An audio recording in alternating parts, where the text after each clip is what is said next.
up, get out right out of your bed, that's your quicksand. Getting rid anxiety and head, you can fix it. Rid of stigmas, all of them you said, we ain't listening. Just remember, try to do your best, you can win this. Maurice Benard, State of Mind.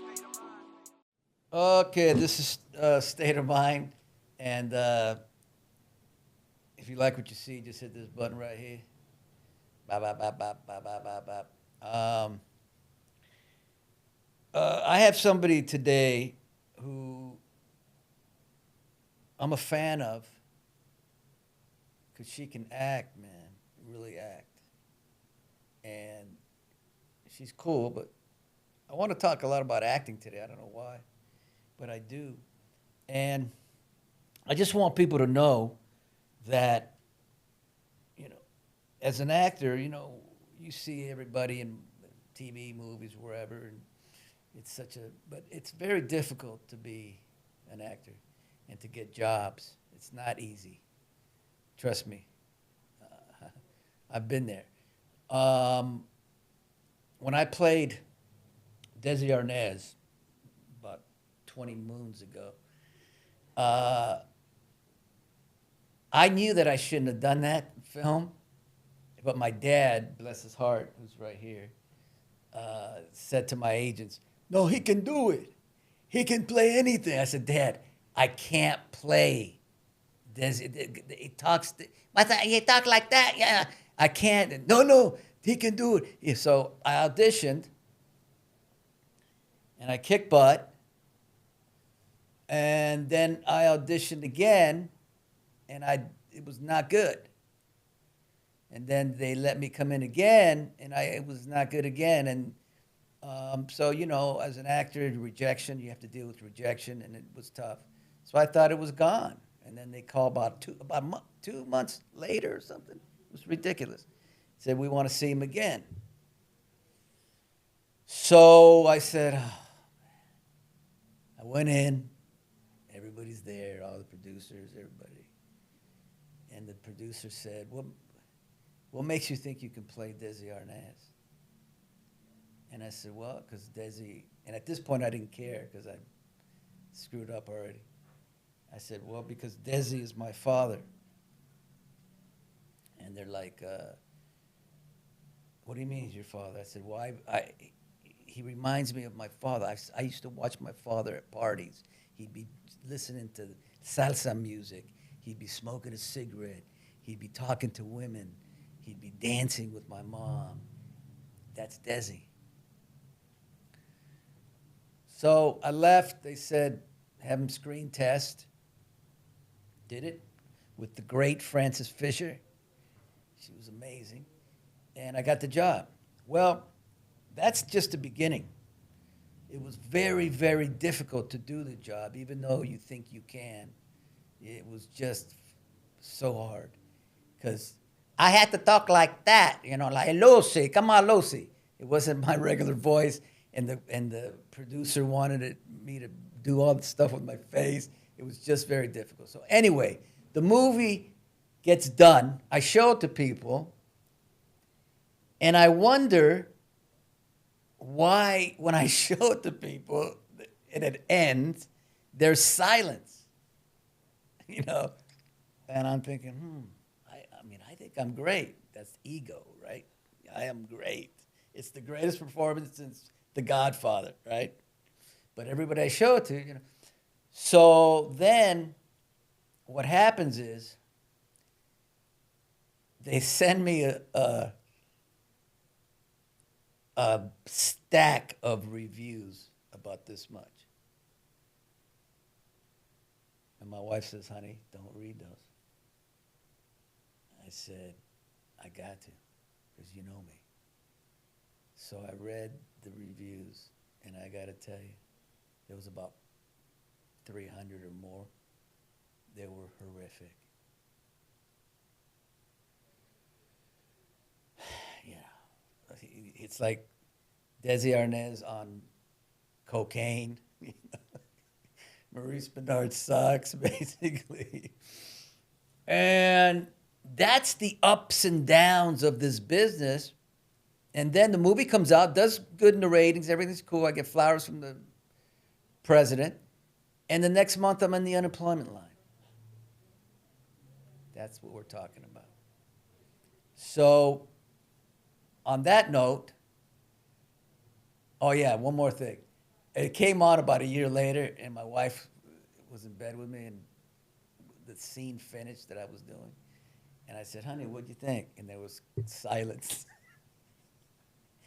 and I said, baby, just what'd you think? She goes, not good, honey. So there you go. But that's the realities of the business. And the reason I bring all that acting up is because I'm a big fan of Jennifer Taylor.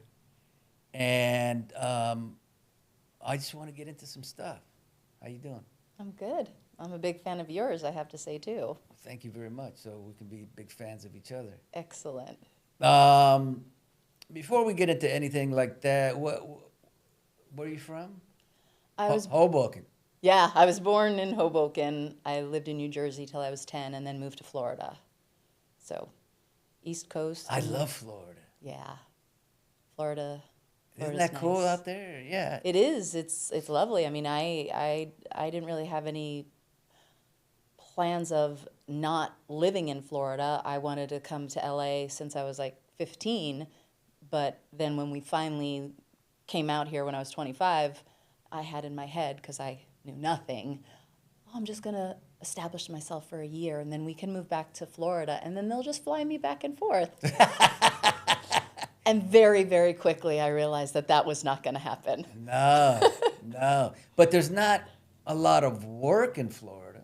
Well, back then it was a big location town. So, because I started modeling like in the 80s, so a lot of clients came there for modeling, and then, Miami Vice, that was kind of before. Did you do Miami Vice? No, I wasn't acting then. My first thing in Florida was Wild Things. They filmed that in Florida. So that was my first acting job. Kevin Bacon and Matt Dillon. And Yep. did you hang with them at all, or? No, I mean, I went to work, but just being able to, as far as like, I'd done commercials before, but being my first real acting job, to be able to be sitting, like there's one like scene in the courtroom where there's all of these people. You have Bill Murray and Robert Wagner and Kevin Bacon and Nev Campbell and all of these amazing people, and I was just like, got to get to hear them talk. I get it. Which was really great because how old were you? I was 25 because I was getting married right in the middle of filming it, and just getting to hear them talk. I always had a good work ethic, but listening to them talk about certain stuff like, yeah, you go to work. It doesn't matter how you feel. You're there early. Yeah. So to hear like these pros talking about this stuff, I was like, okay, all right. That's it, yeah. That's what you do. It's being a professional. Yeah, like. You know that I've been on General Hospital for 30 years. Mm-hmm. Never called in sick. Wow. Except 2 weeks ago I got COVID. And they're not going to let you in. No, I couldn't. And it was, the hard part was not that, I mean, it's COVID's whatever, but that I had to break that in 30 years. Wow. Yeah. But you got to, acting is weird. You got to go to work. Yeah, it's like a train. Like, there's a train going, and it's not stopping. No. It doesn't matter what's going on in your life. Once it's moving, you have to go if you're on a production. Yeah. So when you were, how many brothers and sisters? I have one brother, younger brother. You have one? Yeah. That's the way, I have an older brother, and I always wanted a sister. But just the same thing, too. How much younger is he? He's 3 years younger. We're really close now. We weren't. Dan, that's the kind of up. way with me. I mean. Because he's 6 years older. Okay. And I love him. You love, Yeah. But he's different than I am. We have different personalities. Is it the same thing? Well, no. Now we're realizing we're definitely a lot alike. Yeah. But our family situation, we were kind of like basically on our own through our very young years. So it was different. And the night before I moved out here to California, and we had started getting closer, I was totally not prepared for. I just broke down crying. Like, saying goodbye to him was the hardest thing Really? I ever did. And even when we go back like we were just there over the summer, just saying goodbye, like it never gets any easier. I literally talk to him every day. You So, do? Yeah, every day. Even if it's just something stupid, we just talk now. Yeah, I'm not a big talking on the phone person. But my mom I'll talk to once a week or whatever. But my brother talks to my mom every day. Uh-huh. And I'm thinking, that's just, I can't. But not because of, Yeah. Yeah. So, that saying goodbye thing, man, it is, I cry all the time when I watch programs and people are at the airport saying goodbye. Oh, It yeah. always hits me. I'll drop somebody off at the airport and I see two people that I don't know That's saying what goodbye, and I start crying. Like, I know it's I wonder if not everybody's like that. I don't think so. But you're an actor. Yeah. You see things differently. But you have to be sensitive. Yes. Oh, I'm super sensitive to everything. I think as I've gotten older, I'm able to know, okay, well, like, I can't pay attention to certain things. Like, I never watch news, ever. Never. Ever. I can't, because I'll carry it with Yeah, I me get you, I get all you. day long. And certain books, like, I love reading, but a lot of the reading that I do, it's nonfiction or it's Christian literature. I can't, like, when I read the Harry Potter series, I dreamt about these characters every night. I went to sleep. I would dream about them. Like, I can't Yeah. take it. I can't take it in. So if it's murder, I get it. it's gonna be with me for too long. How can you read those Harry Potter? That's a lot to read. It right? was, well, I read them to my son when he was little. So we read them, and we would watch a movie as they came out. But yeah, for me, like, I loved them. Wow. Yeah, they were great. That just seems like a lot of. I don't know. I don't read much, but I used to read a lot more. But it's only like biographies and things like Okay. that. You give me Harry Potter, there's no. I mean, I just don't feel like I'm educated enough. But because it's a lot of big words and stuff right in there. In Harry Potter? No? I mean, because it's also fantasy. So there's a lot of words that, like, don't really exist. Right. But I like. But back to I watch. I have to confess, I watch a lot of bad TV, like 90 Day Fiance, a bunch of trash. But I do love, like, Intervention, Dateline, anything murder. I'm so into it. Really? Oh, I mean, you're human. Yeah. We have a bent towards darkness. We got to try and stay in the light, but I get it. yeah. I mean, I'm kind of obsessed with that stuff. And maybe I shouldn't watch it before I go to sleep, but, because I'm going to start waking up maybe, whatever. I don't know. We'll see. So you were Miss Florida, or runner-up. Runner-up. Yes. And how was doing that? I had a girlfriend who did pageants, a friend of mine, and she's like, "Oh, you should do a pageant." And I was modeling, and I've also always been a tomboy. I was never really too girly, even though now I like wearing dresses all the time. She's like, "You should do it." I'm like, "Fine, I'll do it for you."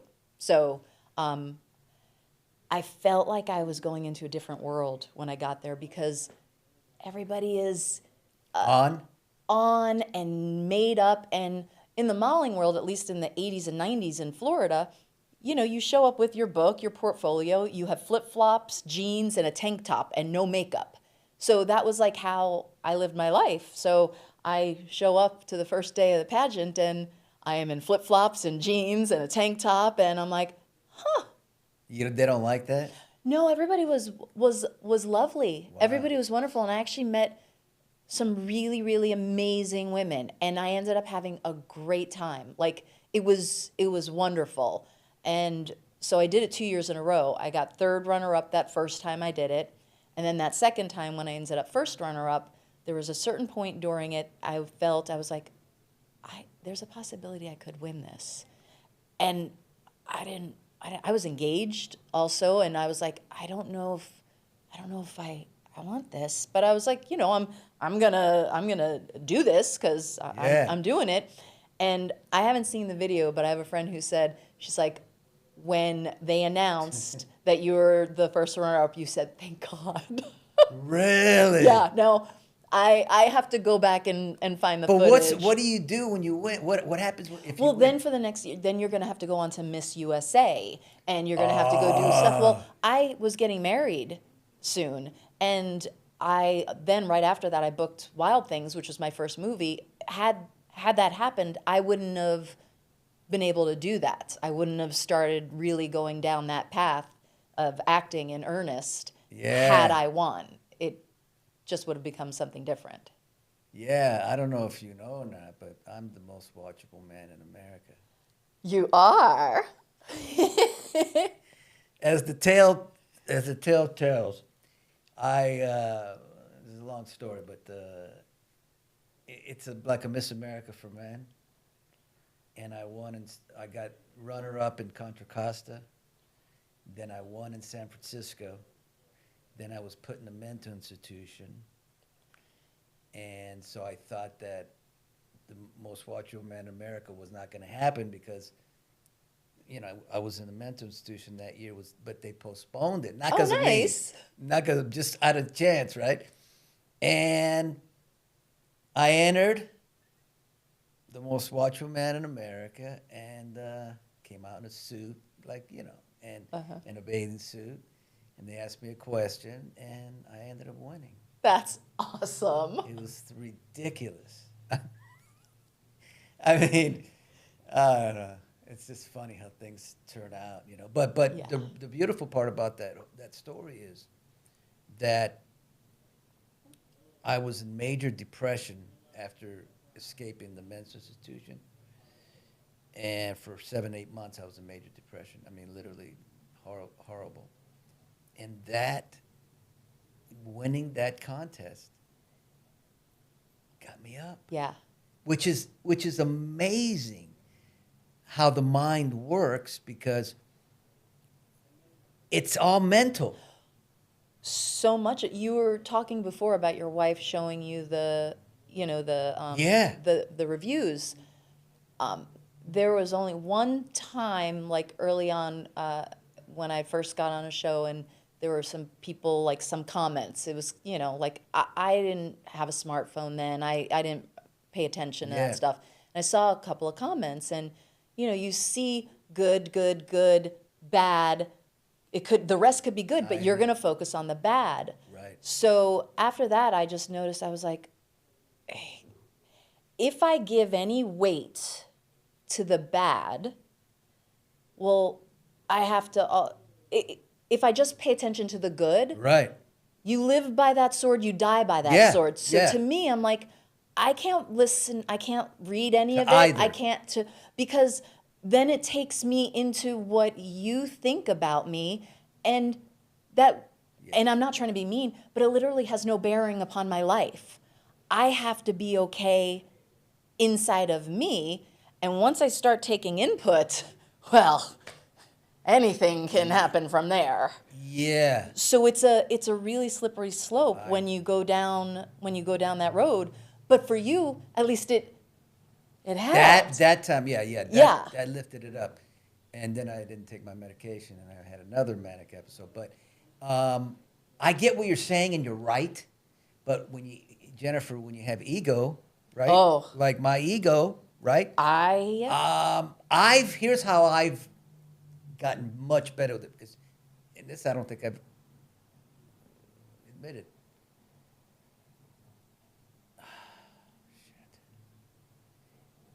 For a lot of my life, I was very jealous, and I could not tell anybody because I was ashamed. Yeah. So if a buddy of mine got a job, it would kill me, and I didn't tell my wife. Yeah. I would say, yeah, you got a job, but I wouldn't say how it really felt inside. And then I knew that I had to get rid of this. Yeah. Now, it's taken me about 58 years. Okay, and I'm much better now. Don't you think it's just like a daily battle? Sometimes moment to moment. I'm a Christian, so as a Yes. believer, I think that you basically have to die to yourself and humble yourself all the time. Yes. But so there's certain times where you're like, okay, yeah, this major thing happened and I had to, like get rid of that ego, get rid of that self and not focus on that. But I think it's literally every day and sometimes minute to minute that there's always something that you'll go, oh no, well, I deserve that, or I Yeah. should have that. No, you're not promised anything. Like, I just Yeah. have to remind myself all the time. I had once in a trailer, it said, it's not about me. I had it up on a bulletin board just to remind that's me. great, yeah. It's not about me. And it's hard because, Yeah. especially in this business and you have people telling you all the time. Yeah. What you're saying is absolutely correct. Like I used to, just maybe a couple of years ago, where I was in a couple that everybody seemed to hate, okay? And it was bugging me. It hurt. It's like putting a knife in me, when I hear you guys suck, it's horrible, this. And something clicked, man. I'm not joking. I kept, because that's just, I keep reading it. And then eventually something clicked. That's not me. Yeah. And now I can read anything. And it doesn't do anything to me. Yeah. But forever it did. Well, it's hard because as an actor, it's not like we're carpenter and we're using tools, though even though you're still using your heart, you're using everything in you. Yeah. You're using Yeah. And a lot of times it's hard to, like, I'll have friends, if they watch something, they're like, oh, you did that, and I was like, oh, that's you. And then other times they're like, oh yeah, I didn't recognize you, but you can't not put you in it. You're using, you're playing a character, absolutely, but I think if you're really going to be grounded and if it's going to be really real, you have to use yourself. So it's hard to separate that out. That, like, you're rejecting me. I know, but exactly. But it's not you, it's the No, character. it is. But until you, I think, really I get it. feel that, That's right. it's hard because I used to live and die by every audition. If somebody liked me or not liked me, or if they wanted me, and what stopped that was having children. My first child. I was like, I don't really care what you think, and not being mean. I still I respect, but what they think about me matters, and so after that, it just became more of, I love my job. I love what I do. You are going to give me this information, this thing that you created, and I am going to decide how you wrote it the best way, and then I'm going to give it to you. And if you're buying what I'm selling, awesome. Yes. If not, That's the way it has to be, yeah. we're good. Yeah. Because I can't live like that. I can't, because I did for a long time, and it just doesn't feel good. You better click over. Yeah. Otherwise, you're going to have to be hurt a lot. Yes, unnecessarily. Yeah, I because think it's just it's people's opinion on Yeah. a character you're playing. I'm not identified by that. Exactly. That's how I got to get through that. But a couple months ago, without getting into it, I got one of my panic attacks that I get. There's a lot going on with me. But it threw me, man, because I didn't know I was going to go through that again. Over some stupid, like the ego again. it's daily. It was the ego. I'm like, no, this is happening because of that? I mean, I can see if it's the pandemic or this, and you're going to go, I've gone through so much. But over that, Yeah. my mind did not stop. And sometimes I think it's just that I haven't maybe gotten the help that I really need. I just think it's always going to be. But you It's saying always that it's going to a- be there. yeah. It's constant. Let's talk about God, Yeah. Let's talk. because you say you're a Christian, Mm-hmm. and I mean, I've talked about it, but I was Catholic. And Me then too. Oh, same thing. But Yeah. I grew up Catholic. Yeah. I'm not anymore. Right, and then Catholic didn't work for me because there was too many rules and too much shame or whatever it is. Then I became a Christian, and then I had a nervous breakdown, manic episode, and I went into a church, and the priest wouldn't let me in because I wasn't dressed good enough, and I'm like, I'm out. But one thing I do know and believe is I just believe in God 150% in my heart. Now, since I don't practice it, I don't like to say I'm a Christian because it makes me feel like I'm not doing what I should do to be able to say that. But saying believing in God, since I feel it in my heart, I have no problem doing that. Yeah. Absolutely. I was similar. I grew up Catholic, and even as a kid, like I looked at a lot of the stuff and what they said, and I didn't like it. I mean, ever since I was little, I don't have a problem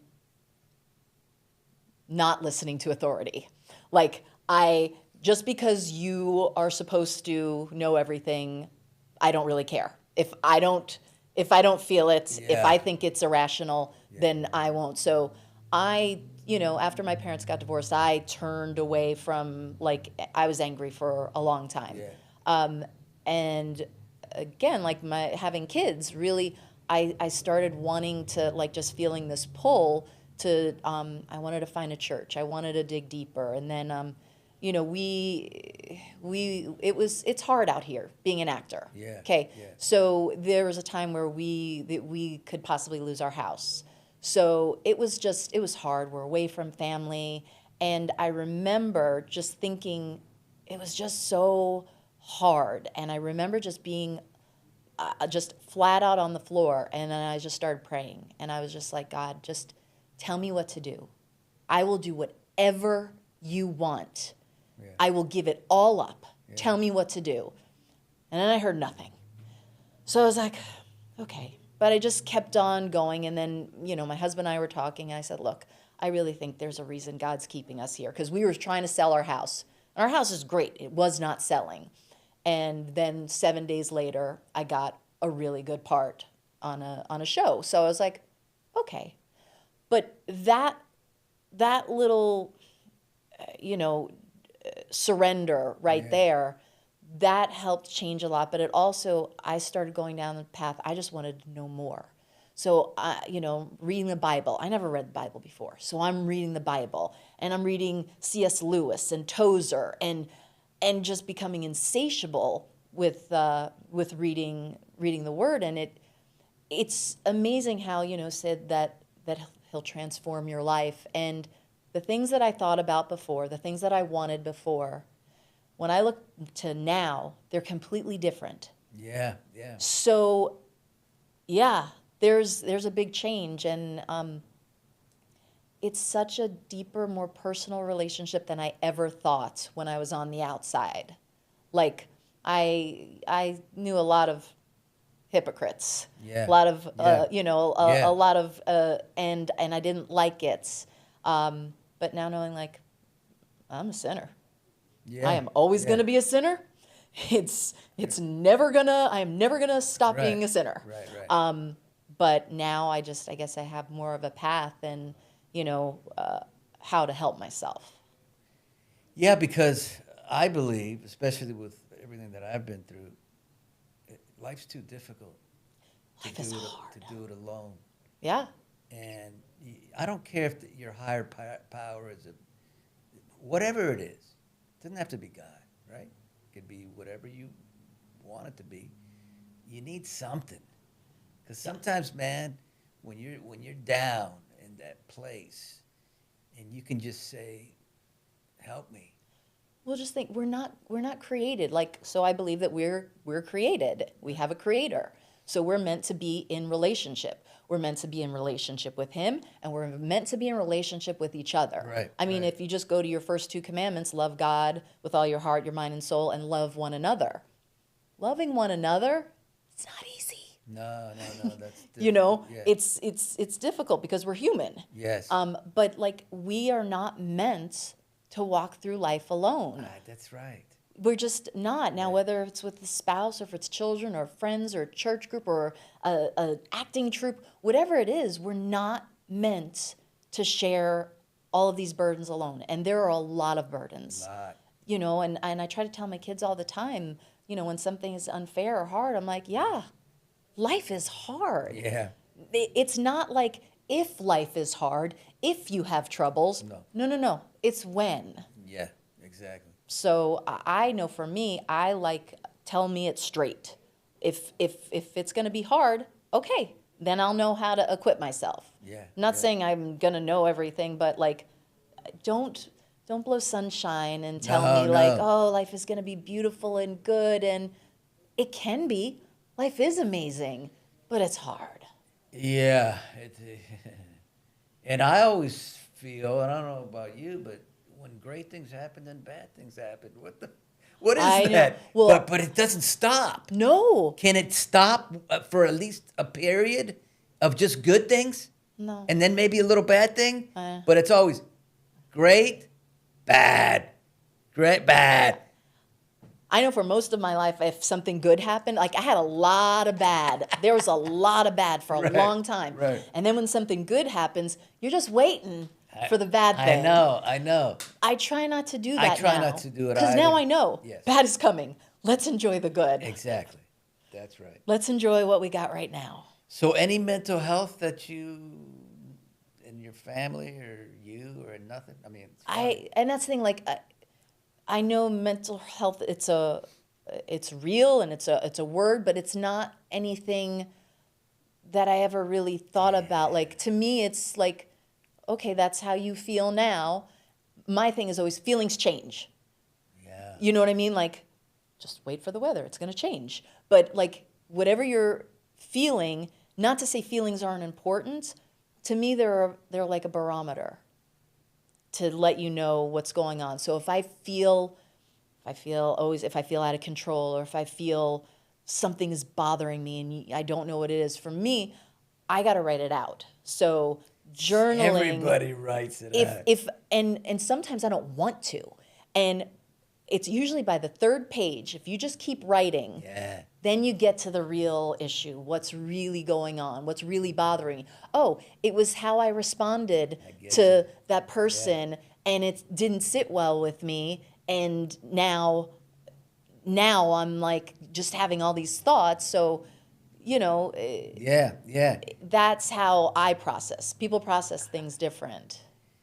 Yeah, I say anybody who doesn't have a mental illness is the luckiest person in the world. But see, I think everybody has something, but it's just to degree. Yeah, the degree. That's what I'm talking Yeah. about. There's people will have depression for a day, but it's that I call it first, second, third, fourth, fifth, sixth gear.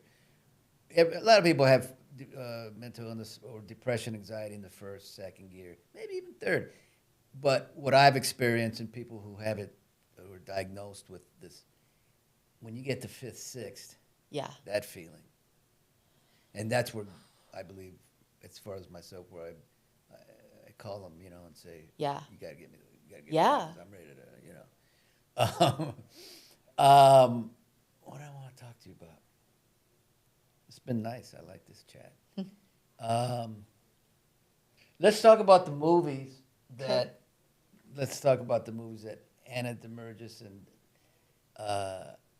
Donna Lawrence produced, called "My Best Friend, the Baby Snatcher." Because you remind me of Karen Black. Huh. Nobody's told you that? No, it's been a long, long Please. time. It's been a long time. But yes, I have heard that before. Jennifer, you were especially in this movie. Okay. I Yeah. was a huge fan as a kid. I mean, you're a prettier version of Karen Black. But acting-wise, she was badass. If you look back, and I can't tell you how much you resemble. It's especially in this movie. That's where I wow. saw you. I was like, damn. I said, Anna, this chick, she's, because I felt that movie, The Baby, whatever, if you didn't do the job, the movie would have not been good at all. Aw. Thank you. The lead had to be as good as you, otherwise it wouldn't have worked. I told both of them that. Did you have fun doing it? I did. I had a great time. Yeah. It was a couple of years ago when we did it, and I love the whole experience. Like, I like darker characters. Yeah. Not that I don't, but and it's funny because I'm like starting to do more like, you know, faith-based stuff, which is not. Yeah. But every once in a while, like I really like it just because, you know, and some people are like, well, you played a crazy character, like my friends. I'm like, well, she doesn't think she's crazy. No. She's 100% committed and thinks she's right in everything that is going on. Like, that woman's baby should be hers. There's no two. So, you know, I don't know. It was just You a were wonderful perfect. experience. Like, and they were so good. You know, because it was.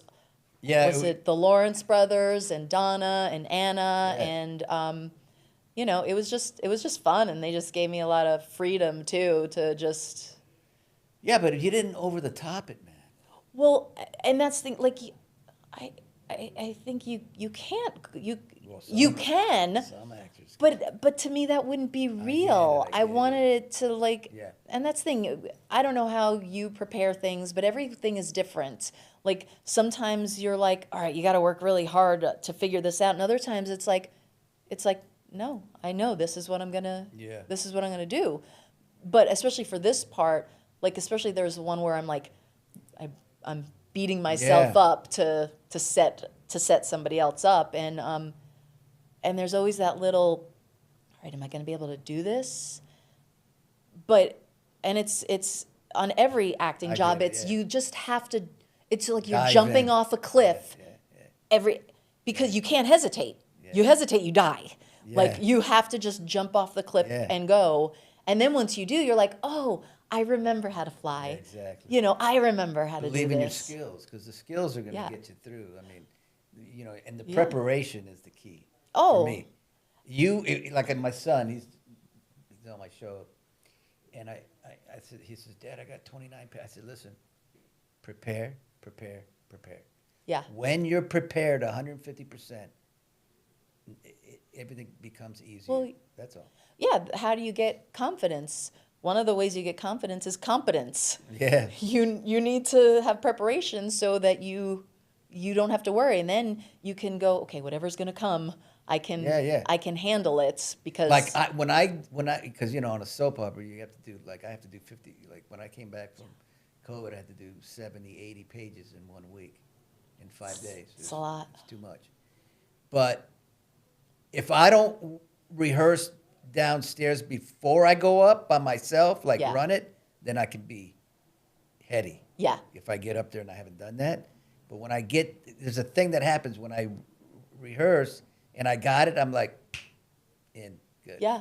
Next. You just know, and then you just let go. Yes. You know, Yes. because you also have to let go at the same. know. You have to prepare, but then you have to let it go, or else you're trying to hold on to it the whole time, and it No. doesn't work that way.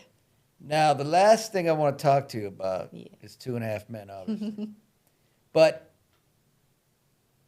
I want to talk because Charlie Sheen, did you have an inkling that he was bipolar? Nothing. No, you have to understand, like, I don't listen to tabloids. I don't do any of the stuff like that a lot of people do. I don't follow. Oh, so you didn't see his other interview on 2020 where he's... Oh, that was after. I had already been on the show. Oh, so he was cool on the show. Yes, it was. Things started Wow. going downhill. So well, 2.5 Men as a whole, like, I know. first, so- the huge blessing. But I was in the pilot, and then I did 2 other roles over the next few seasons, and then I came in as Chelsea, and so everything was still going well. In hindsight, there were things, I guess happening, but I also, I kind of had, again, a God thing. I had like horse blinders on. Yeah.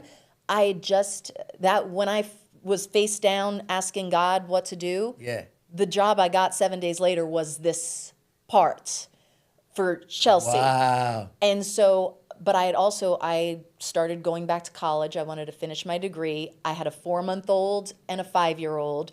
So I was very focused.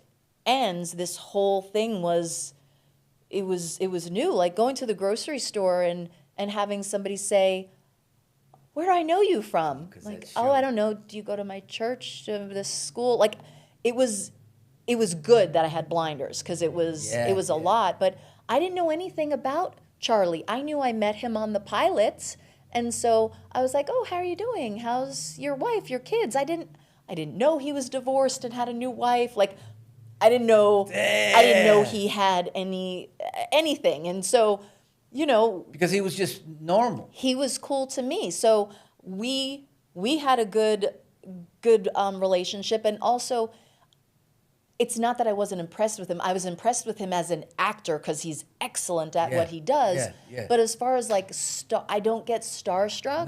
No. So it was just kind of like, so I was able to talk to him. We got along really well. Yeah. So I didn't.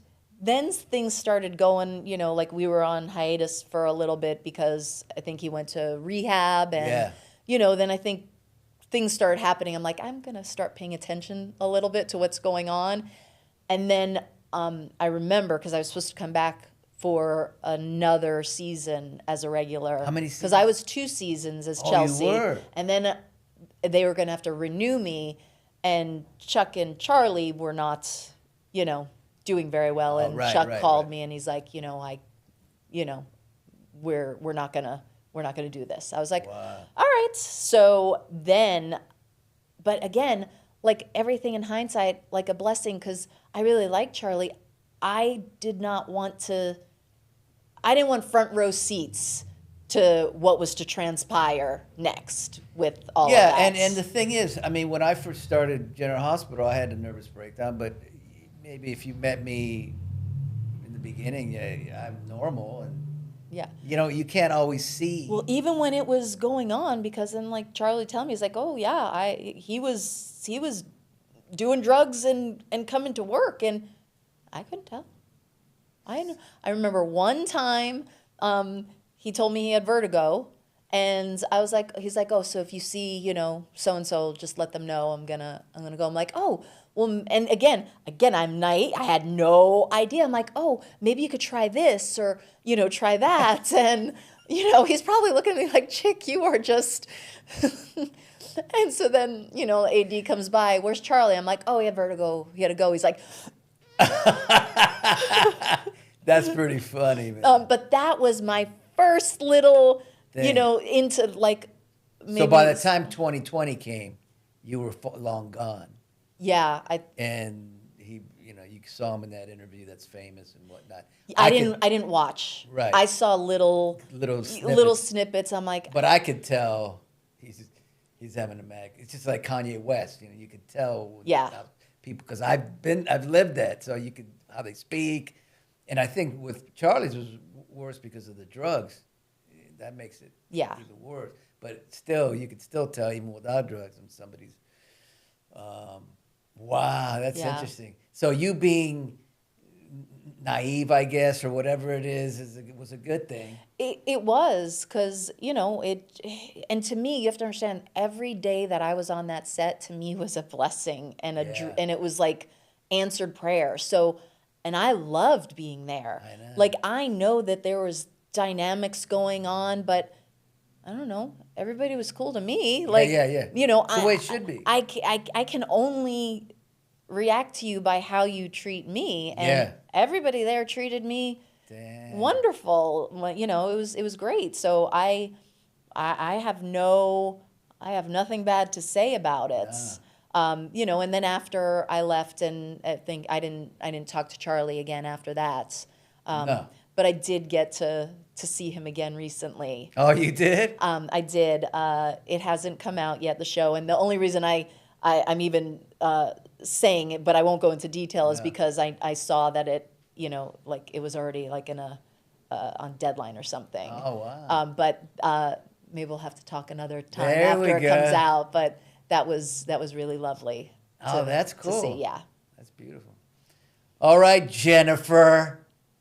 Have we been talking for a while? It's about, yeah. Wow. Well, not a long, but about 40 minutes, right? Yeah, 42 minutes. Yeah. Oh, damn. I just want to say about Jennifer. Jennifer Taylor, she's just so talented. I've said that 50 times, but I believe it. And I loved how we talked about God. I think it was a nice little connection we had. It was really nice. I don't think I've ever gone that in depth. And it's not even that much in depth. You know what I mean? Yeah. But it was more than I would usually talk about it. But I'm so happy you came. And we'll do it again. We'll talk more about anything else you want to talk about. That sounds good. Thanks for having me. You're welcome. State of mind. Bye-bye. Jennifer Taylor.